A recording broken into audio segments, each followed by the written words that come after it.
Hello. Hello.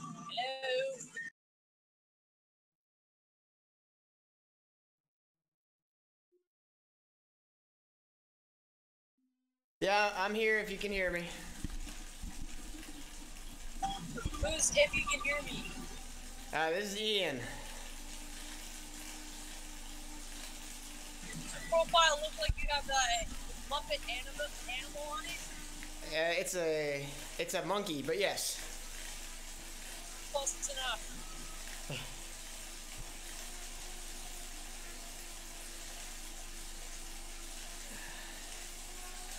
This is the crazy Canuck. What's up? Oh, the crazy Canuck. Fantastic. Glad you're back. We missed you. I'm really glad I'm back. You've done this ride before, a long time ago. No, I haven't. The Skills and Drills ride? Yes, you have. No. First timer. Well, then you were on another ODZ ride I was on then. Well, it was probably one of the races. Probably.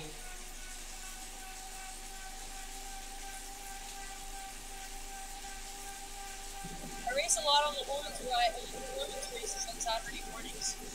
Okay, that might have been it. But I don't race with the women. Yeah, but you know how it is. Commentators, people watching. Yeah.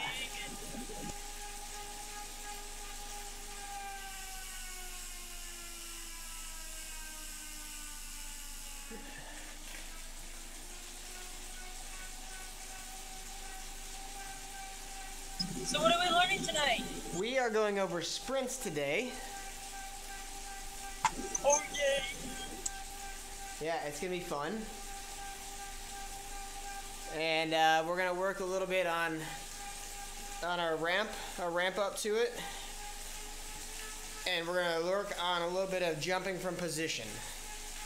That's what we're gonna focus on today. I even put the brake on.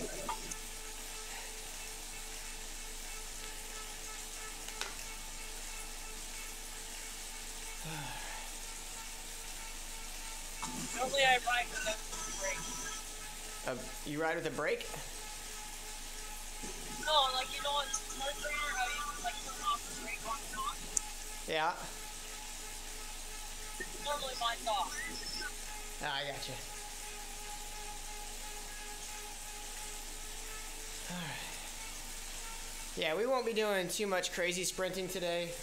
It'll all be about focusing on just the skill side of it.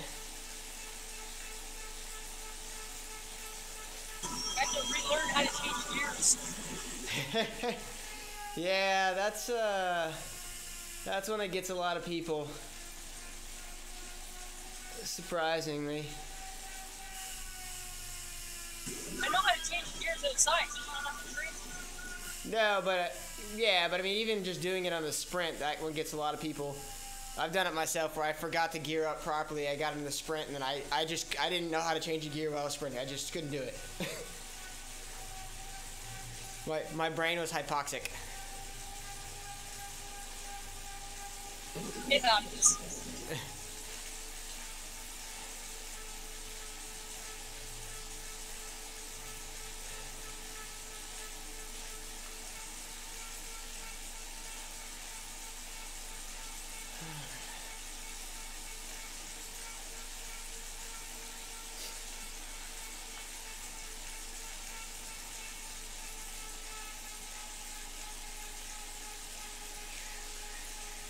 Love the bike, Murray. Yeah. Hey, I got one just like it.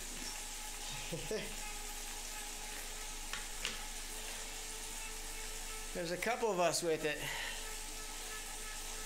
Or is that you with the mohawk? That would be me. Love it. I mean, look at You're fierce. yes. Also crazy. And I'm Canadian. Well, there you go. That's like sounds like a trifecta.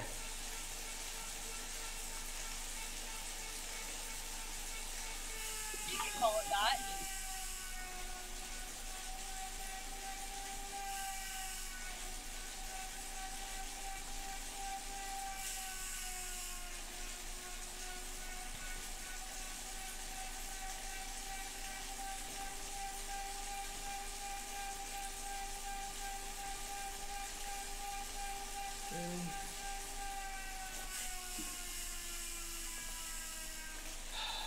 What are we doing on Facebook?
Everybody, welcome to Skills and Drills. We are getting ready to start and we'll work on our sprint skills today.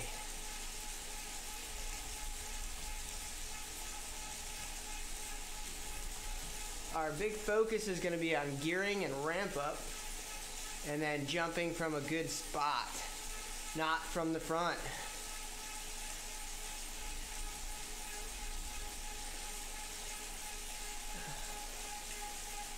Get rid of this guy's noise. Boom. Alright. We are going to warm up like normal, so we'll have 10 minutes of practicing our positioning in the group. And then from there, we'll get right at it. We should be on the Class C course today, if everything went correctly.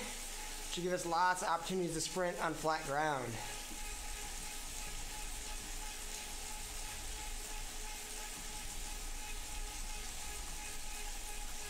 We're gonna just sprint at random? We're not gonna wait for this sprint banner? I know, it's craziness, isn't it? Oh, Troy will move less.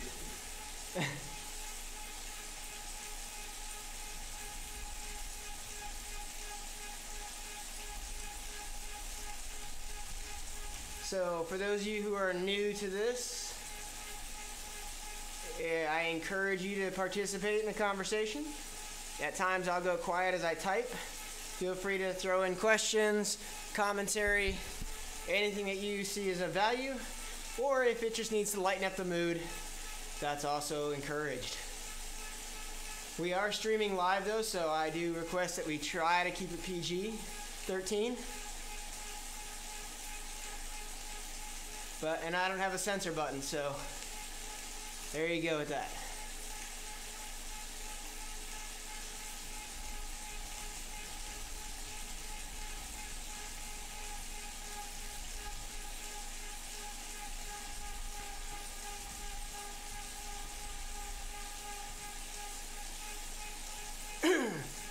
So what we're going to do, once we start, we're going to go out at a 1.5 watts a kilo.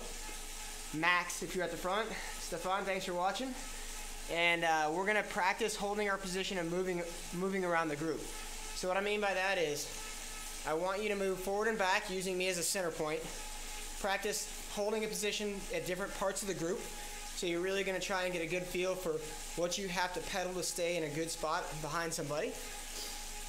Likewise, if you want to move up or slide to the back, the differences in power that are needed to do that.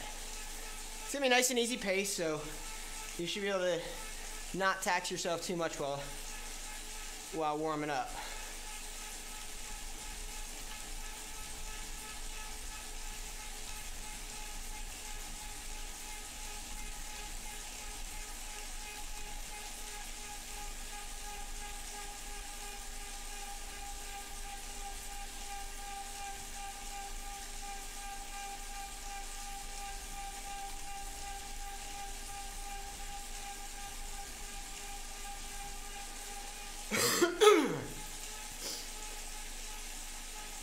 And so for those watching on the stream who are not able to partake in the ride, feel free to go ahead and throw your commentary up there. That is also always welcome. We will gladly answer questions as we go. Audio check, can you hear me? Yep, got you, Rich. Thank you. So besides our crazy Canuck, who else do we have that's new? Any first timers?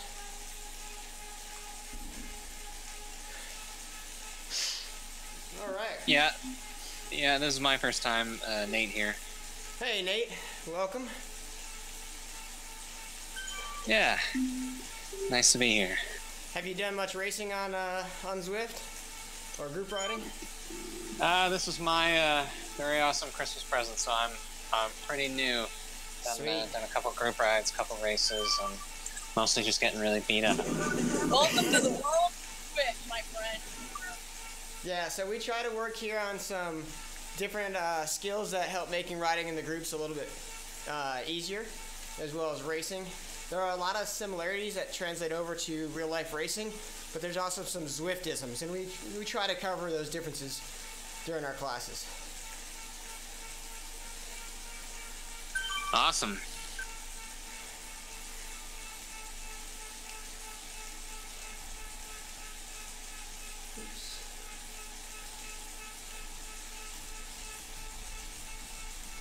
So for those new to this ride, it is not a race.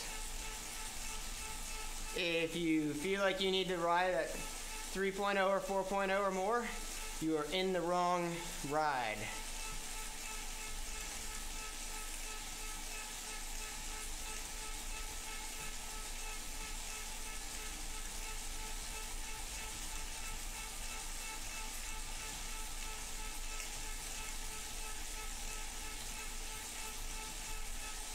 So there will be times where we're doing well above 2.5, but there will also be quite a few times where we're doing 1.5, 1, 2, depending on what we need to do to regroup. So I just ask you, stick with what we tell you to do. If we say 1.5 max, stick at 1.5 max. And the goal is really stay with the group, because we want everybody to learn, and we all learn better as when we work together, when we do silly stuff like sprint off the front of the group at a 4 or 4.5 to win a ride that has no winner. There are no CVR points for this ride.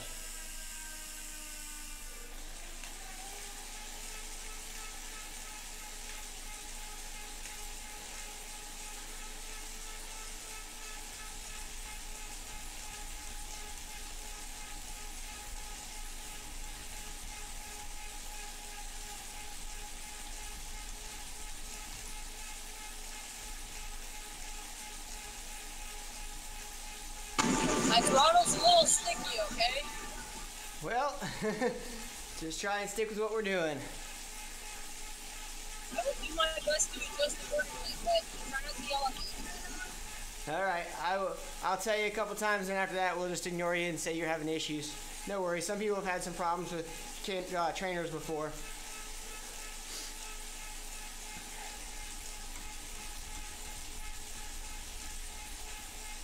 It's not really my trainer, it's my legs. Well, that you can adjust by changing your gears. I will do my best.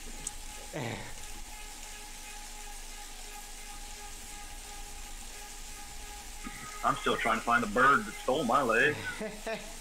Worst case scenario, Crazy Canuck can put it on small chain with a big plate in the back. You won't ride away like that.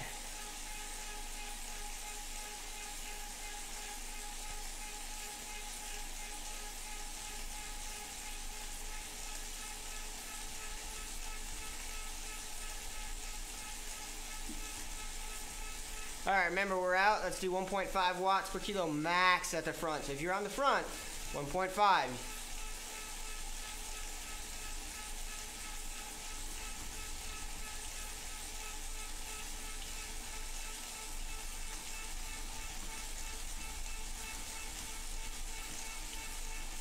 I have a big beacon over my head, so remember, use me as the middle.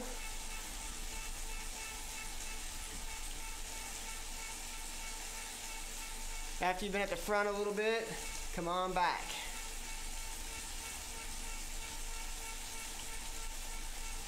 What I really want you to focus on as you're sliding to the back is simply what can you let off? So if it's a 1.5 at the front, can you do, what happens when you're at 1.2? How fast do you slide to the back? What happens if you get down to a 1.0? Do you need to hold a 1.4? There's all these things I really want you to look at and try and master while we're doing it at a slow, easier pace. Because if you can do it now at this slower, easy pace, which I'll tell you it's actually much harder to do, then you can do it and execute this at the faster pace. And you can start making these different adjustments. So really try and feel that right now. We got about 10 minutes to the 10-minute mark before we start our sprint efforts or into our class section, and then we'll lay some things out beforehand. But so you got some time to practice what we're doing here.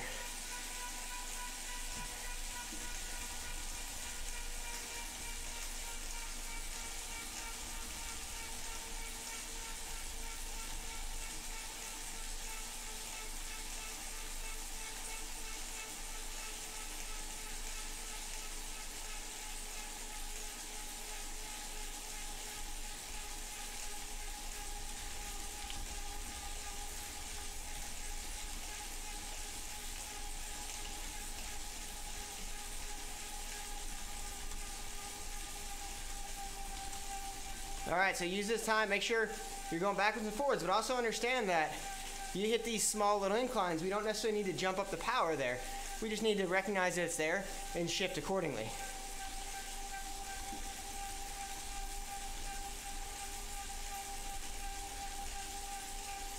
We're starting to lose in front of the group. Yeah, they'll get mocked here shortly. Y'all need to slow down. Taylor, Crazy Canuck, you guys are up pushing 2.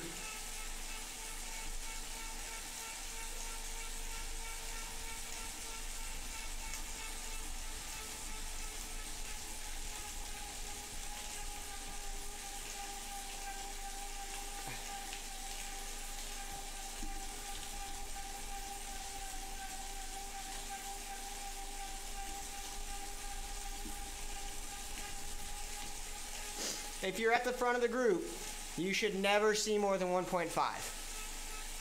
Never. Because if you're at the front, that's your max. And it doesn't mean you have to hold that. That's just your max.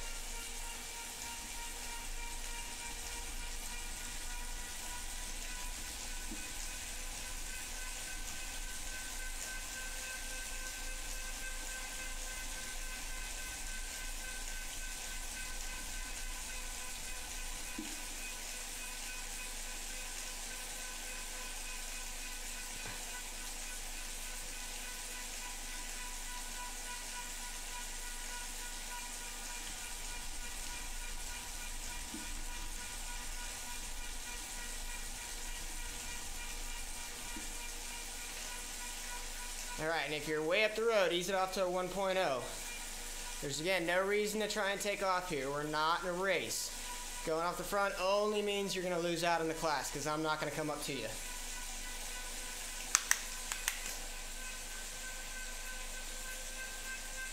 Alright.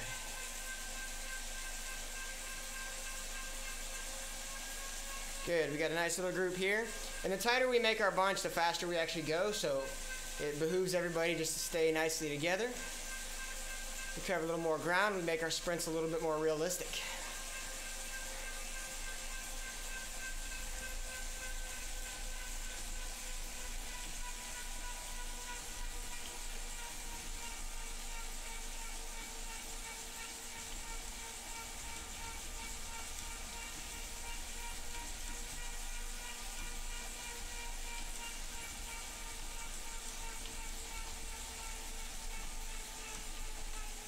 Alright, so again we have one of those little climbs. This is one you always want to be cognizant on these courses. We don't want to bust out from a 1.5 to a 3.5 just because we weren't paying attention. So again, this is mastery of the course, and mastery of feeling what you're doing at different gearing is going to help you save energy in the long run.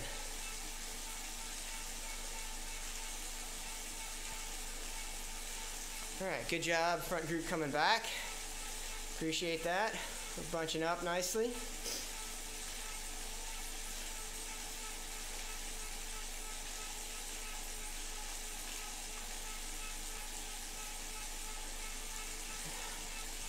Jonathan, how you doing tonight? Good, thanks, Ian.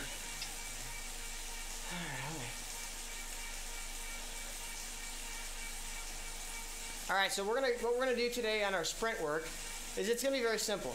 We've done this a couple times before in a variety of different methods, but we're gonna really focus on our ramp up. We're gonna crawl, walk, run it, and we are going to take ourselves from a normal riding position or normal riding effort, which obviously it's capped and controlled.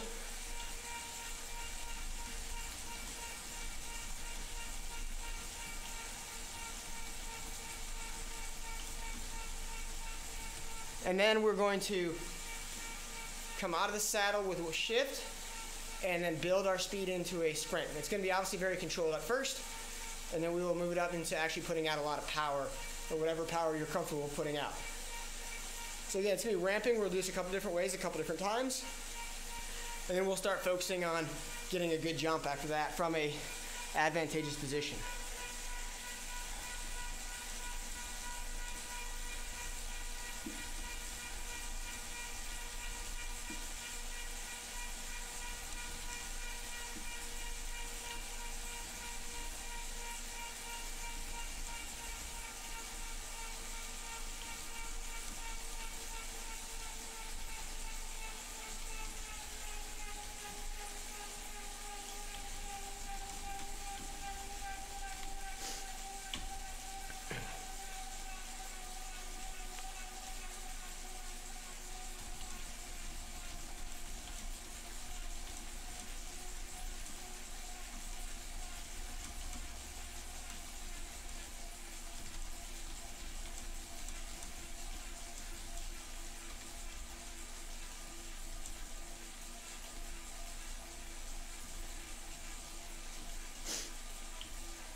All right, so when I say go, I'm not saying go now, but when I give the command to go, you're going to shift up 2 gears while simultaneously coming out of the saddle.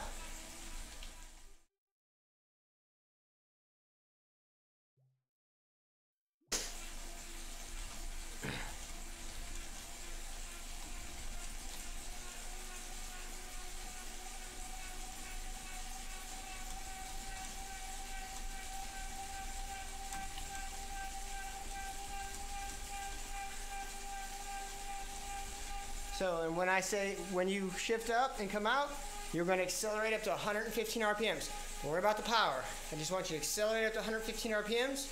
Once you get there, sit it back down, relax, come back to a 1.0, we'll regroup. We'll do it again and get up to a little bit higher RPMs. Then we'll start working a little more power. That make sense? Yes, sir. Yes! Yep. Good. This is just very simply going through. Time to buzz the tower.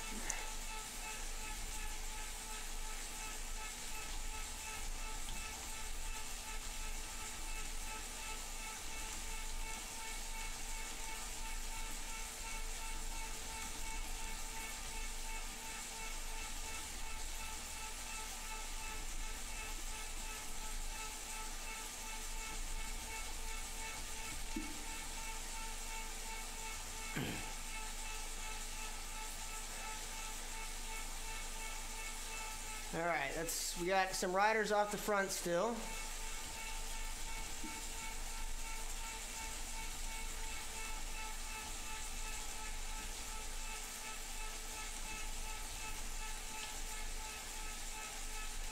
And we got some riders trying to catch on the back.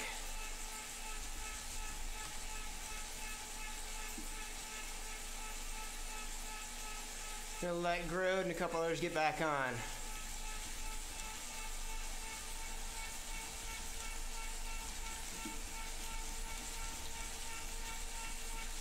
All right, my group, go ahead and slow to 1.0 real quick.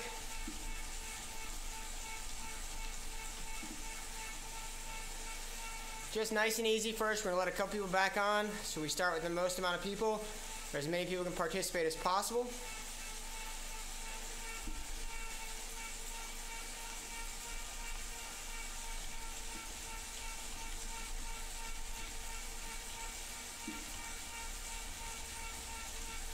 So when I pass you, jump on my wheel.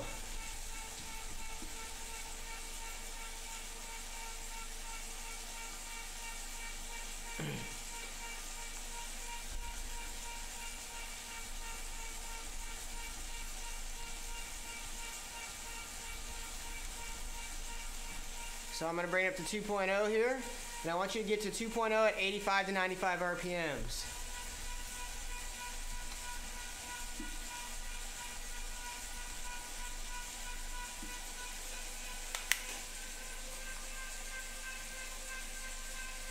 All right, so I'm about right there, right at 90 RPMs.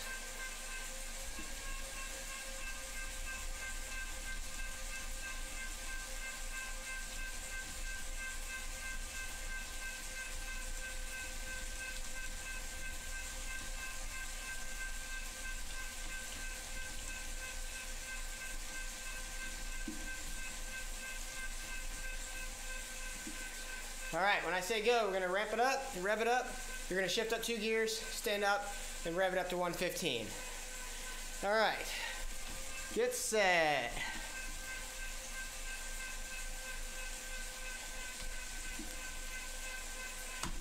And go, 2 gears, and then just rev it up real quick.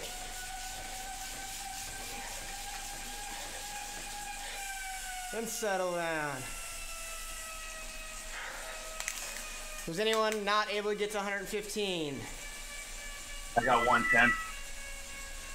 I didn't even break 100. Why not? Too hard. It hurt. Well, that's part of how this game works. No, it didn't hurt. The gearing was too hard. Gearing was too hard? Okay. And that's fine. That's what I was going to ask about, because some people that's too big of a jump. So we're going to try it again with 1 shift.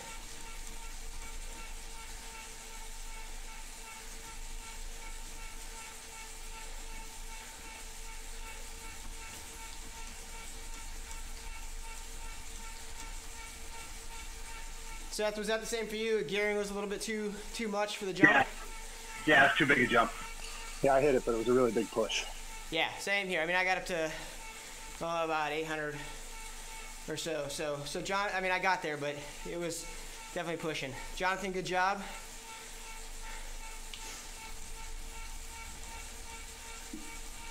Got this big red spike on my screen though, so that's good. Yeah, I got one of those too.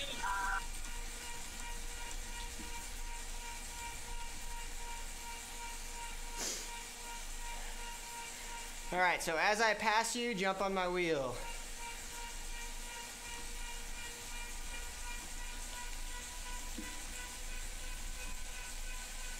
If you're further behind, keep coming. I'm not going to be hammering it yet.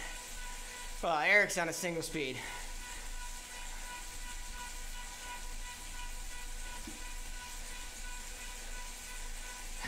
That's brave. Try not to fall off.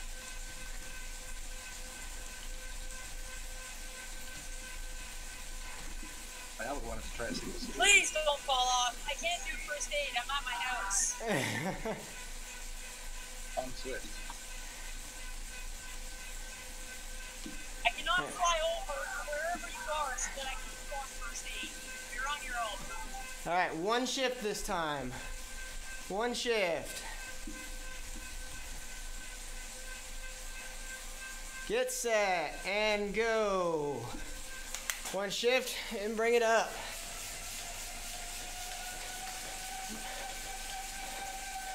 And relax.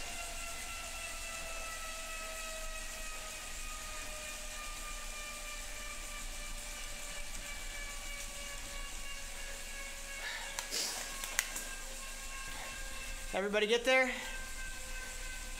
120. Nice. 114. Very good. Definitely quicker that time. Yeah. 120. Oh, Johnny, 127. Overachiever. Round noser. Barbieri, Christina got 134.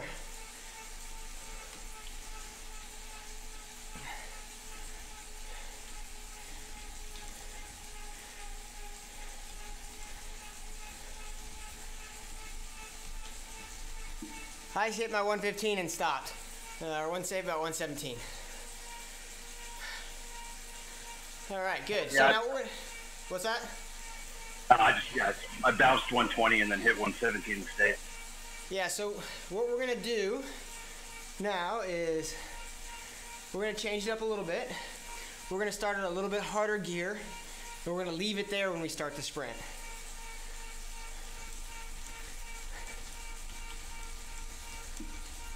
I need to catch up. Hang on. Yeah, no worries. We'll ease it up.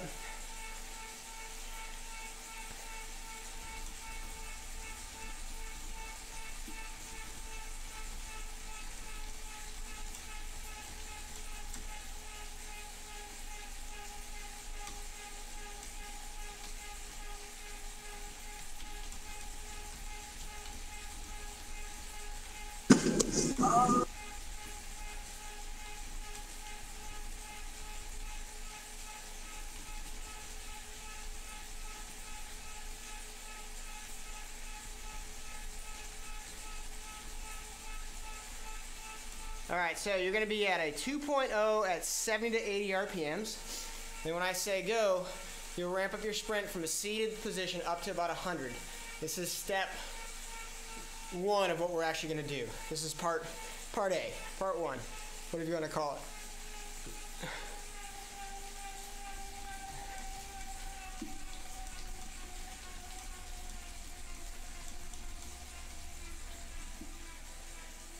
Go ahead and make sure you're still in a nice easy gear. We're not there yet. We're not going to start our sprint on this little incline. Remember, we're trying to keep the group together as best as possible because we learn better that way. If we're spread out all over London, it's less effective, especially when we start working on going from a good position. It's not showing me your beacon, though. I apologize. If I That's missed it. okay. If you are in front of Seth or Hudgens or Crazy Canuck, you are in front of me, so. Yeah, I can see your name, but just not the beacon. I see it in the Oh, video. okay. It's cool. Thanks, I man. got you. No worries. All right.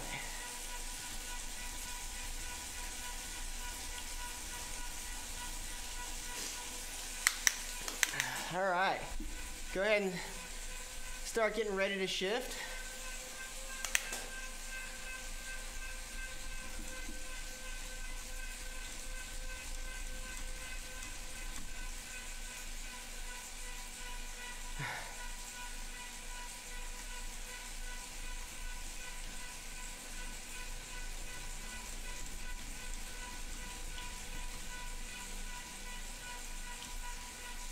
Make sure you let her know. Yeah, she's tracking now. Yeah, you got it.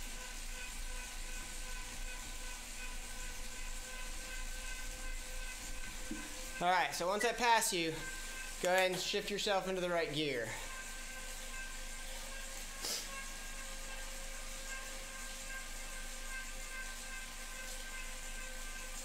All right. We're almost back together, or close enough.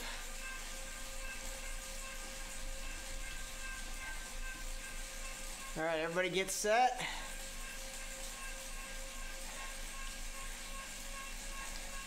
And go, ramp it up. Ramp it up to 100.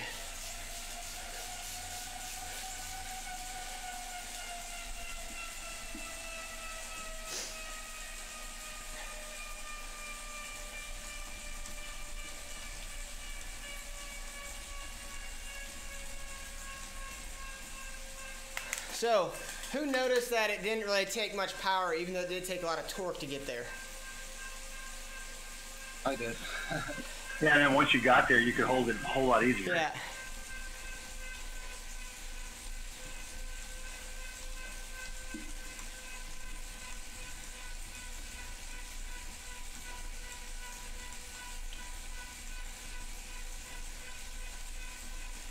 I look at my power curve, it's a great big spike, and then once I held it, it dropped way down. Yeah, and same here. that's the thing is, you know, when you start off at pedaling from a low gear like that, you're not efficient. You're going to have a power spike, but it's a high torque power spike. So it doesn't actually necessarily translate well into high power.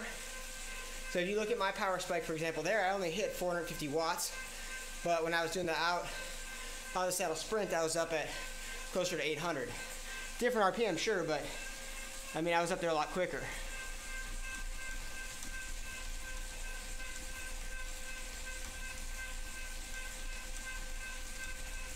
I almost took my bike though. 800? Yeah. What are you doing, watts per kilo by Makita? What is that? I did hit zone 7.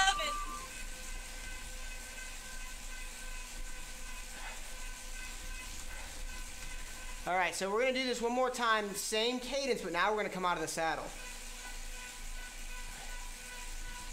Oh, we weren't supposed to come out of the saddle? No. That was my mistake before. So you guys can do it seated this time. Oops. Alright, cool. Do it what way? You guys can do it seated this time. If you were out of the saddle last time, stay seated.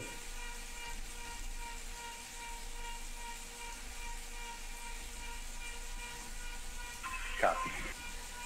All right, 2.0, 70 to 80 RPMs.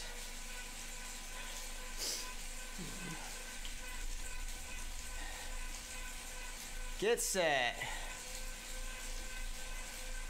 No shifting, just come out of the saddle and going. And I gotta shift down one. Go and go.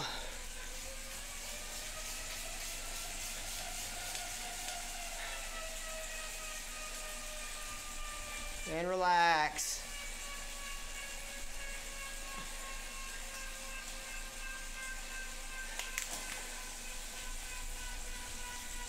Not nearly as much fun. Woo! That was awesome, but not as much fun as the last one. So, Yeah, I couldn't even pick it up, yeah. Yeah, when I get out of the saddle, my attack X is just really slow on the RPM. okay.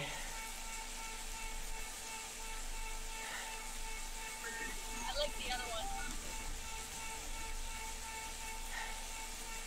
Out of the saddle was much easier. Yeah.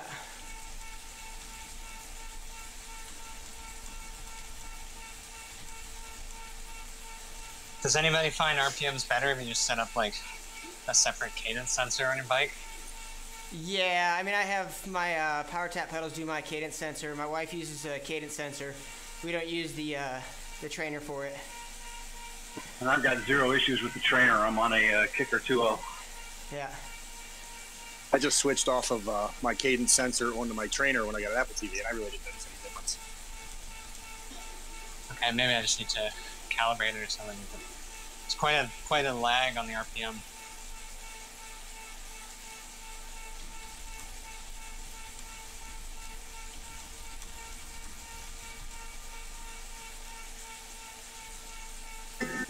Falling off the back. Well, you better catch her back up. Get that throttle going.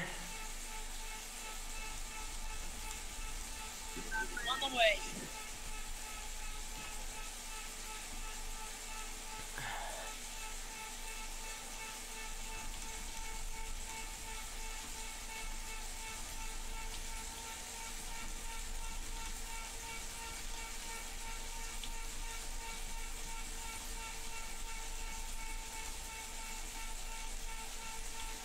All right, so if I'm behind you, go ahead and drop to a 1.0. When I pass you, jump on my wheel. I'm gonna set myself in the gearing I need to get.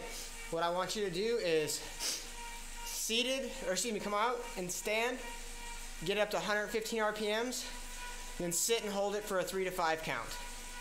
3 seconds ideally, but do what you gotta do, but no more than 5.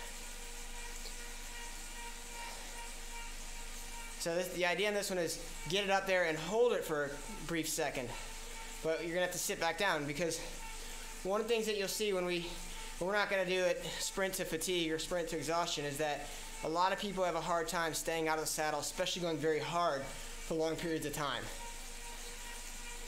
I personally like being out of the saddle. I can go a long time out of the saddle at, just above FTP. But not everyone likes it. But I also can't put out the power seated like other people can. So you want us to get to 115 out of the saddle and then sit down and hold it for 5? And hold it at 115. Got it, thanks. So what do you do when off the saddle though? Do you isolate your upper body or? What do you mean? I've been working on that too, trying to obviously work on my sprints, and I find it better to stand. But when I'm climbing, I mean, obviously standing, but I feel weird in my knees. I don't know if... Yeah, you're putting out more power, but I try to push more weight into it, so I'm kind of getting a benefit. Not that I have much weight, but more benefit from that. Yeah, I mean, just kind of sticking your butt up and focusing on your quads. Yeah, exactly.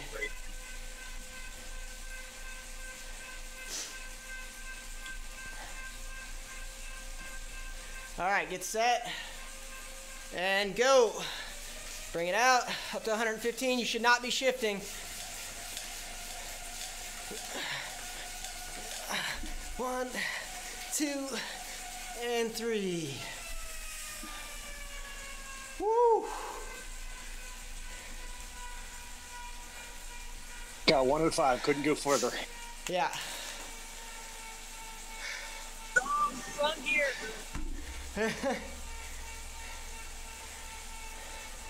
So I got to 115, but when I sat down, it dropped right down. I couldn't maintain it. Yeah, so that's one of the problems with changing position while in the middle of a sprint. So Mike says his stage's power meter reads low when he's out of the saddle. Yeah, Mike, I mean, some of the power meters just read a little bit differently. Mine reads, pretty steady across. I have pretty decent feeling on it. Yeah, I had the same RPM issue. At one point, it actually just went to 0. But like when I get up to speed for like a minute, it steadies out. So I had like a feel for where 115 was. Yeah, now what I will say. Go ahead. I was just going to say, it took longer for me to get to 115, but sitting down didn't change it. The power dropped, but the RPM stayed. Yeah, so I was saying one thing to Mike. I actually have some issues when I have power.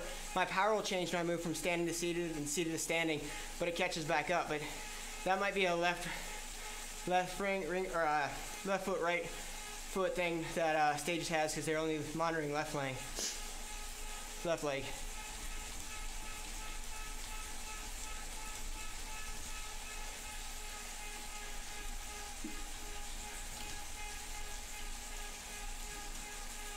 Yeah, if you can't go big ring on this, don't worry about it. The same principles apply either way.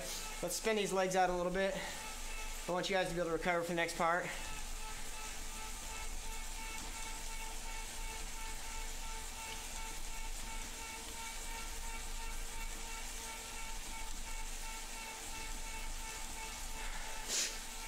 All right, next part, we're going to divide into 2 groups. Group 1 and Group 2. Richard's being attacked by Canadians, he says.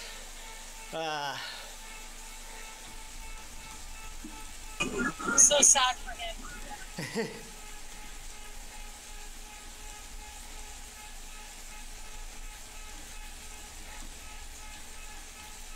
Group 1 will be people with the last name A through M. So if your first letter of your last name is A through M in the alphabet, you're in group 1.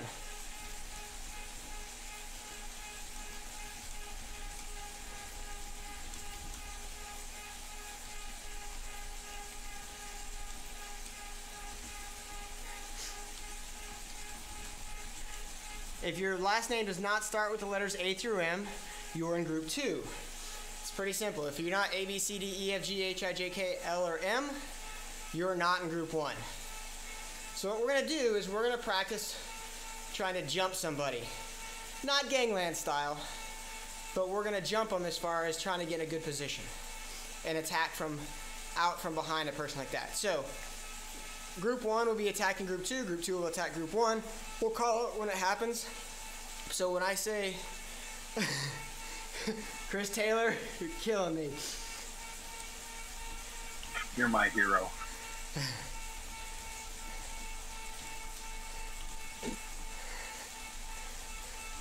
I'll fix some. Hold on.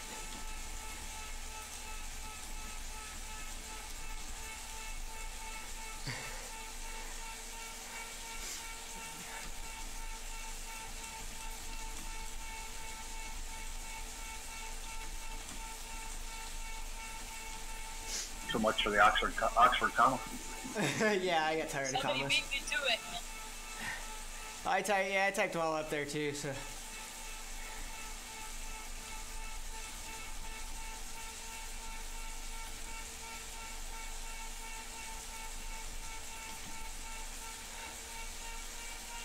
Alright, let's slow it down a little bit at the front.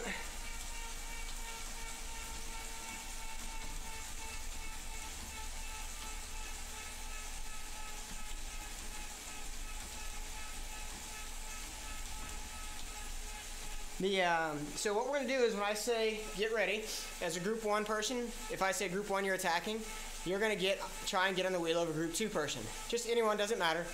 And then when I say go, you're going to do 1 shift out of the saddle and accelerate around them. Trying to create gap, as much gap as you can create in 5-6 seconds that we're going to be sprinting. That's all. We're going to ease up, we'll regroup, we'll let the others try it. And then we're going to attack from the front to see the difference. And then we're going to have them respond. We'll have you guys respond to each other. That's our 3 steps we're going to do.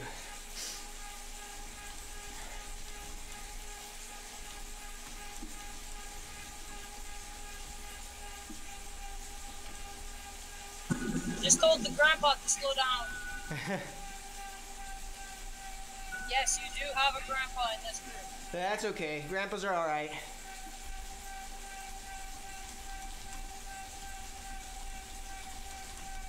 I won't bust him with his name.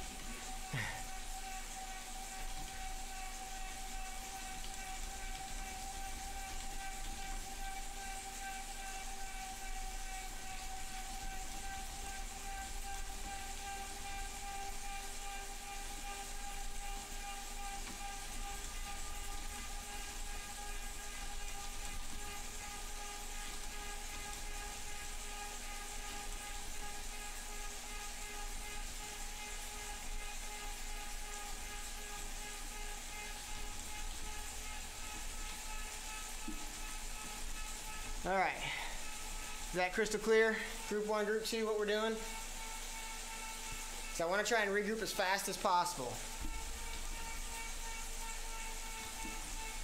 Yes, sir. All right, group 1 will attack first.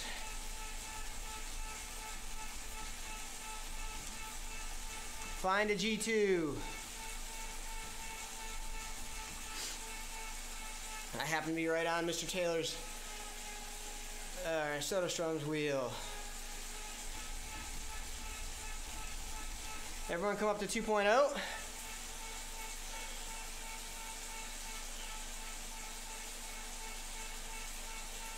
You want to be in an 85 to 95 for 80 to 90 RPMs right now.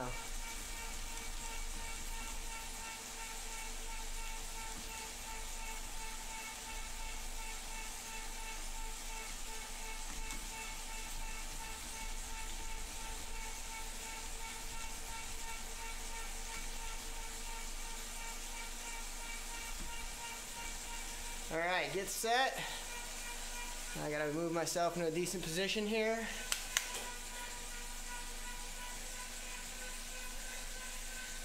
And go. Let's see if you can get any time. 1, 2, 3, 4, and 5. Relax.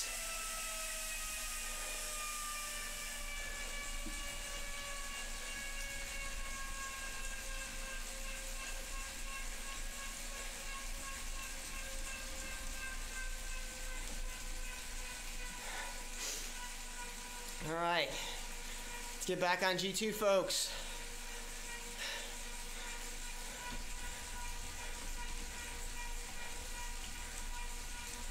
I had a really hard time telling who I was actually following. It is tough in this, but that's okay. The idea is just being behind someone and trying to sprint around them. We're gonna go over what we're seeing here in a second once we get everyone through this one.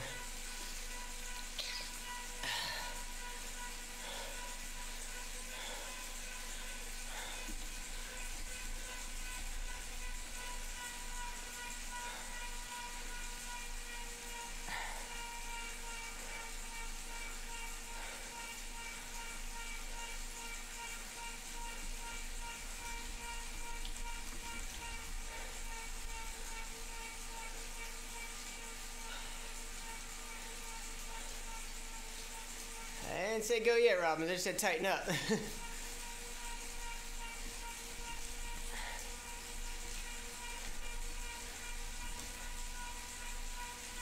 All right, G2. And go, G2, go. Group 1, we just hold 2.0 still.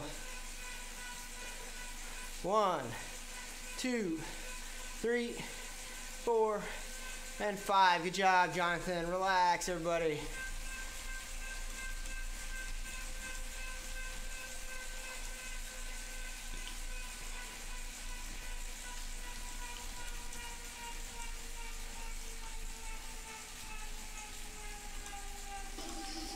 That felt like a lot of work for a couple seconds. Yeah, it was.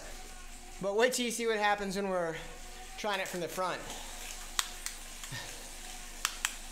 It's going to be less successful, is what I will predict. So one of the things I wanted you to see there was, when you're in the group like that, it's actually hard in Zwift. This is a Zwiftism, to break that draft, to get away from them, right? You have to put out monster effort for an extended period of time. So that's why that quick acceleration is important.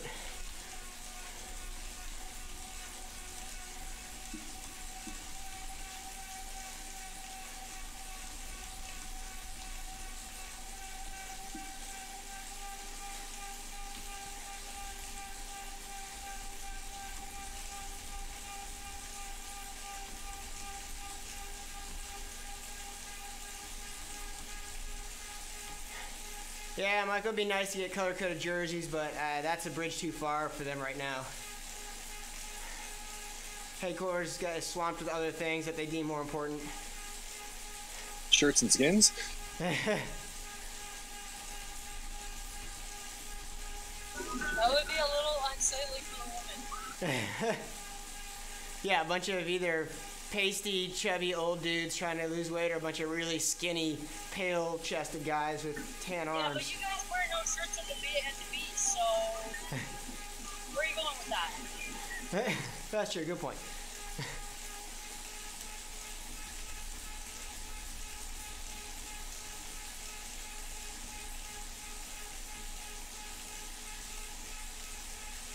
Now, G2, you're not going to chase. I just want G1 to see what it takes to get away.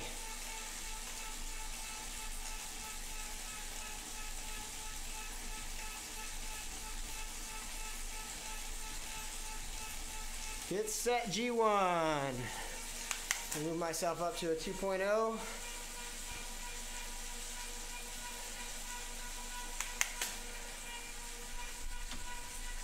All right. And go. Shifting once, coming out for an attack.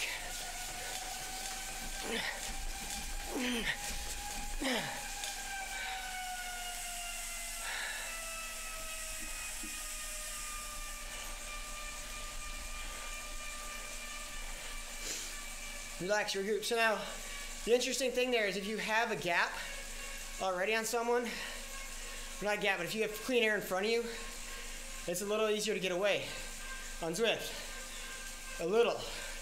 Real life, it's quite the opposite. Unless you catch them by surprise.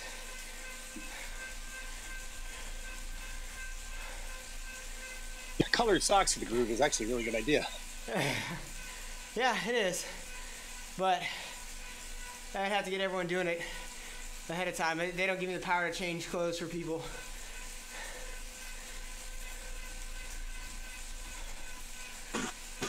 You have no power over my wardrobe.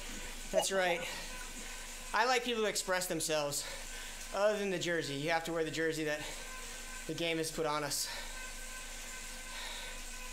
Yeah, but you can put it in the write-up instructions. Yeah, that's true. Or wear Nobody a helmet. reads those. Yeah, that's true. No one reads those.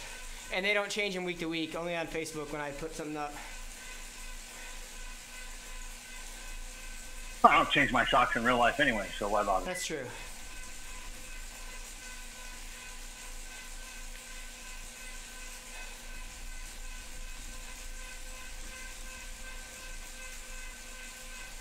Bring it up to 2.0, G2. Get set. And go. G2, go. All right, Jonathan, great jump.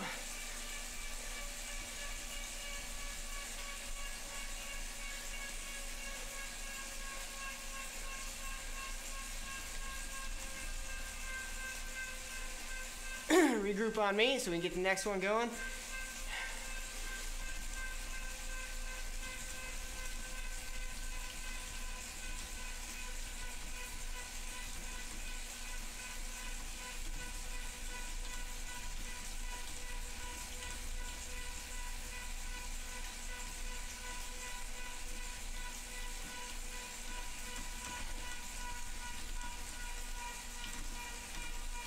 So you guys got to see at that time, it's if you have clean air in front of you in Zwift, you can oftentimes just get away. And you can do one big effort and break that string if you're fairly well lined out. If you're coming out of the bunch and not coming from a position that's very much towards the front, in Zwift it's very difficult to get away, and you're going to burn a lot of energy getting to that front position. So would it be better to like ease up to the front, like Yeah. slowly? Exactly. So you're just jumping way ahead there, prime student. Yeah, that's exactly it. It is much better to position yourself into that front third or even closer to it, maybe 2 people, 3 people deep, and that's when you hit the gas and attack. You can still slingshot, but you're not stuck. Whereas if you're 6, 7 deep and the 3 across, 4 across in the mob, it's very difficult to get out of that. And it's then even more difficult to break that sticky draft. I got a gold star.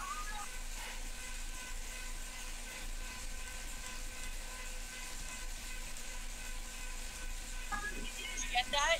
Yeah. I like gold stars.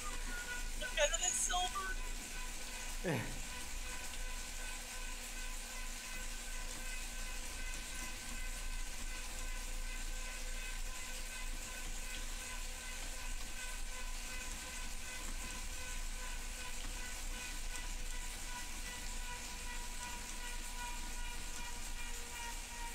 According to the Zwift folks, the sticky draft does not exist. However, it does.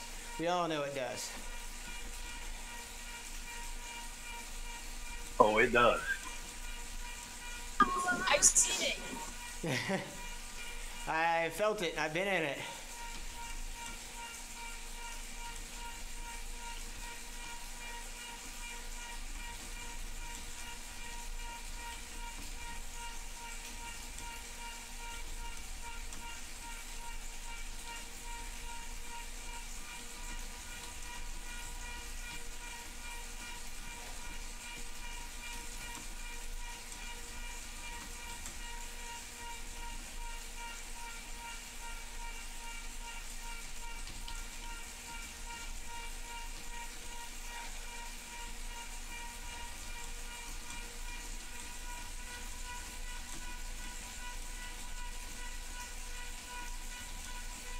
All right, so group 2, you figure out who you want to chase, who you want to sit on the wheel of. Group 1, you have to figure out who's trying to follow you, because when we swap around, you're going to have to chase them. So what we're going to do is we're going to do some repeated attacks, and I want that group 2 person just to try and sit on that wheel. Follow every attack. You can attack for 5 seconds max, and you must have a 20-second gap between attacks. You can attack as hard as you want. Your not attacking is at 2.0.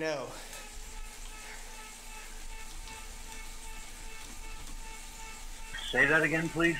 The attacks are a max of 5 seconds. As hard as you want. Okay. At least 20 seconds in between attacks.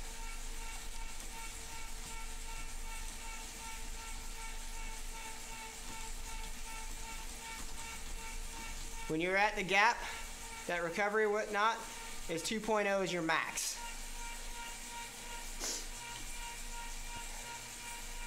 So are the folks being attacked supposed to counter? No, just chase down, just shut down moves. Okay.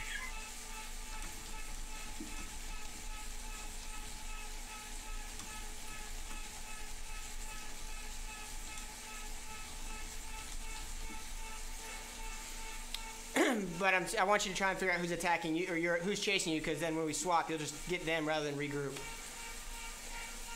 All right, so what you just typed confused me further. I'm very sorry. Okay, when I say go, you can attack. Who's attacked? G1. G1 is going to attack. Oh, got it.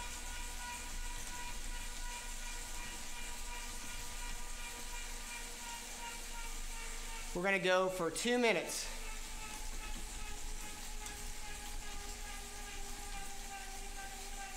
Get set. And go. 5 seconds max. 2, 3, 4, and 5. Now I'm off for 20 seconds.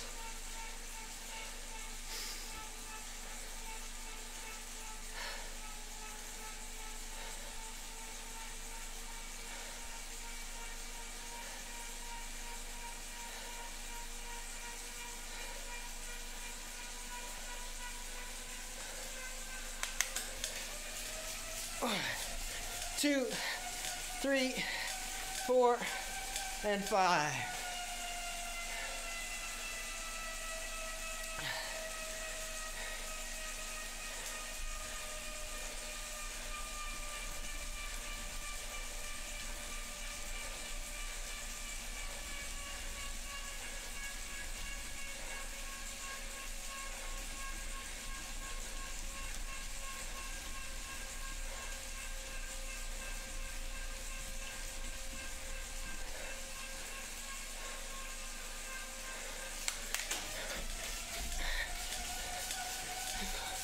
Three, 4, 5. Good job, Jonathan.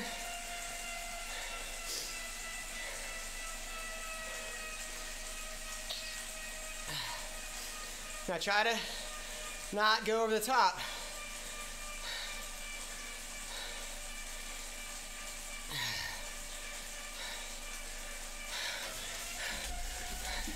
Two, 3, 4, 5.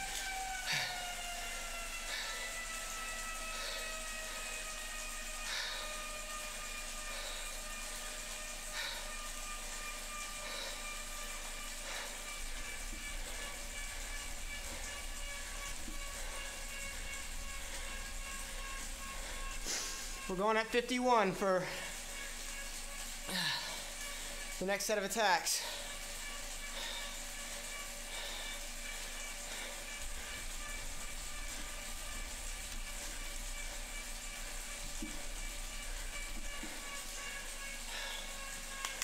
All right.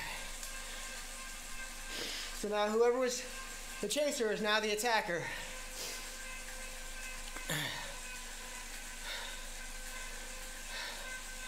So for me, it's Mr. O'Keefe. Lucky me. What if your chaser never caught on? Try and let him catch on, slow down. If not, find someone else to chase. Oh, I'm done. Shit. Well, yeah, I got it. And go. 2 minutes.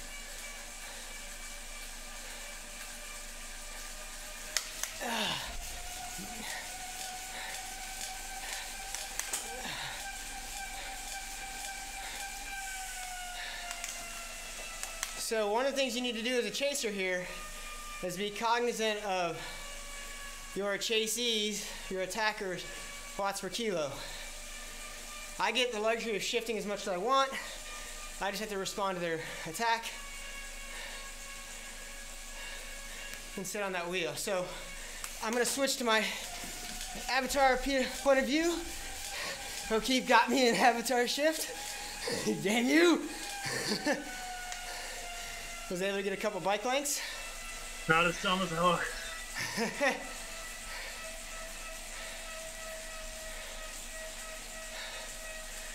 Now switching to overhead view so I can be seen. Less than a minute left.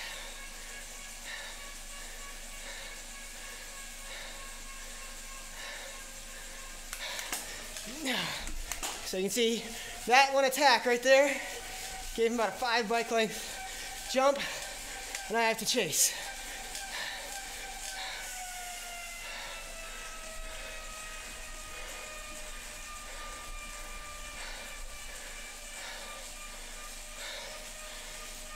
That was a perfectly timed jump.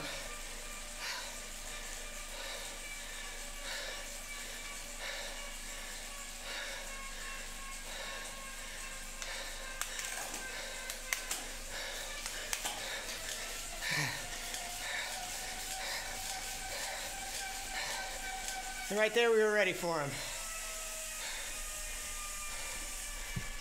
And my legs have nothing left.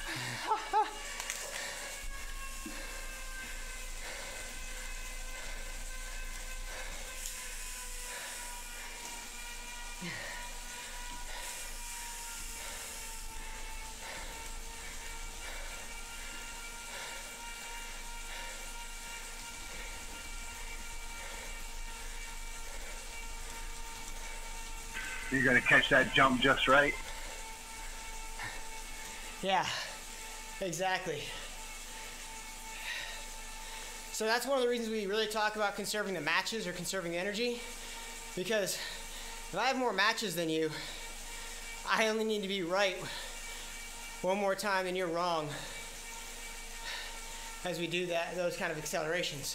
So right there, Jonathan had 2 instances, one where he caught me doing something on the keyboard here and jumped. By the time I responded, he was 3 or 4 bike lengths up the road before I even shifted. And I was not going to pull him back inside his sprint.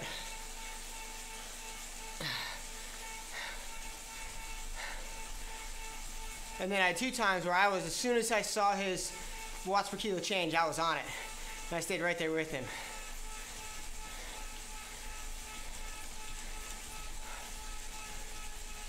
That's just something that comes with practice and timing.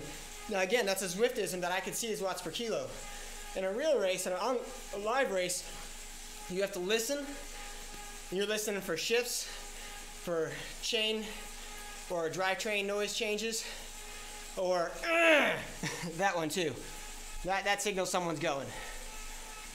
Sometimes if you look at their face too. Yeah.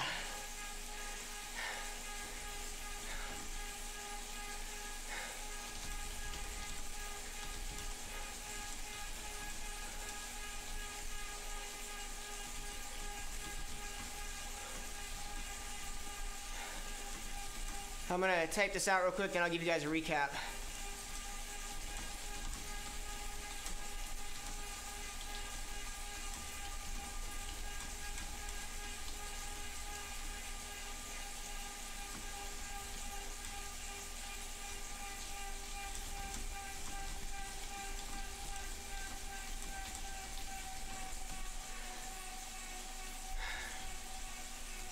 Thanks again, man. I gotta go actually. Okay.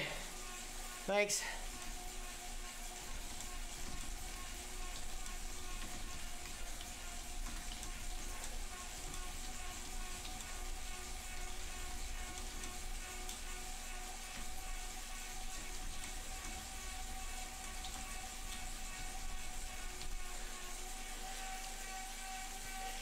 Yeah, so that is one of the problems, that there is a comment that was made there. It's hard when they're super smooth and nothing, you don't notice anything until there's a gap. But there's always a change.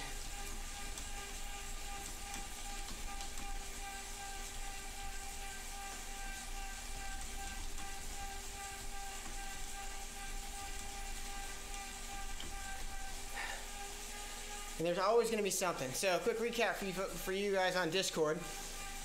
Things we were covering today, we're really focused on trying to help with your sprint. Now, obviously, one of the things that's going to help with your sprint, which we didn't talk about, was having gigantic thighs like Marcel Kittel or, you know, one of those cats, or Peter Sagan. I can't help you with that on this 1 hour ride. But what we can work on are those tactics that allow us to take advantage of stronger people, maybe, and take that win when maybe we shouldn't have. And I don't want to say we didn't earn it, but maybe on paper we weren't the favorite, that we shouldn't have won it on paper, but it only takes that one time to do it. We first covered making sure we're in the right gearing. If you're in the right gear, you can accelerate quickly and maintain power, seated or standing. If you're in a bad gear, too high, too low,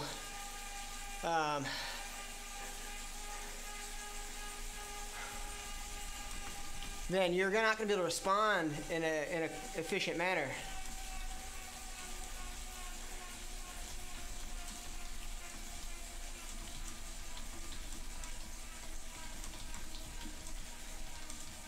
And then you're going to be caught out. There's going to be a gap, and then you have to focus on trying to cover that gap or close that gap and burn more matches to do it.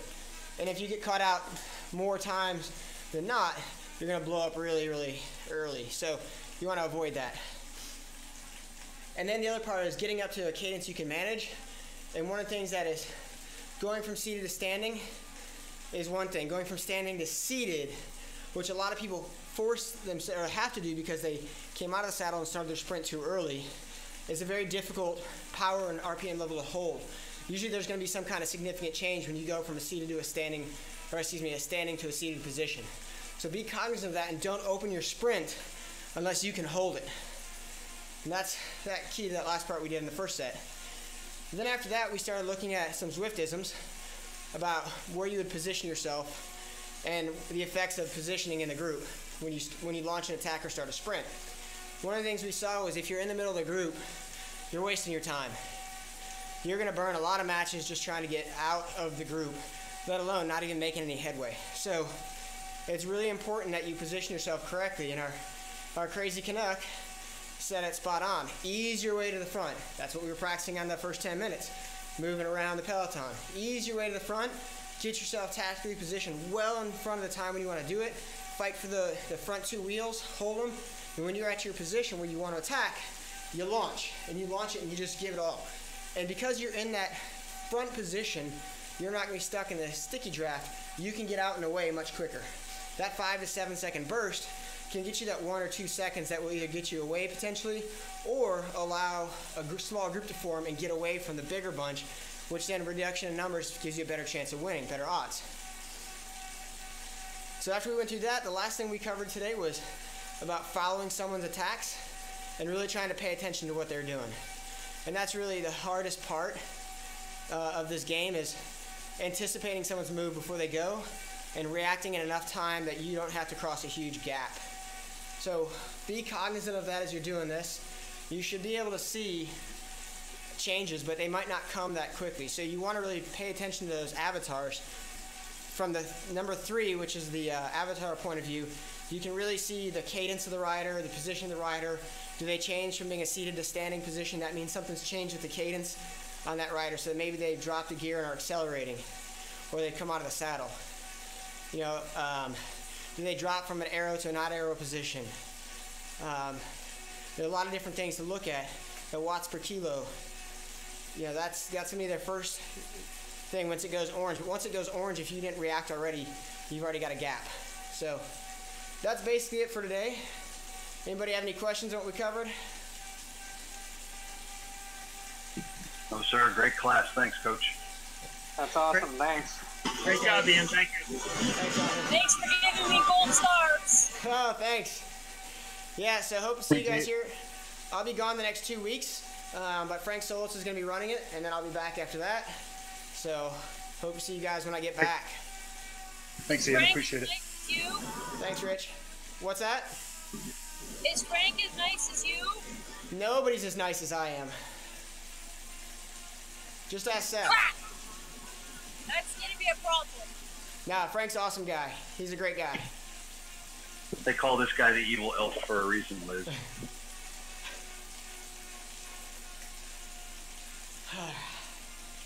All right, folks. I'm going to wrap up the stream here. Thanks for joining in.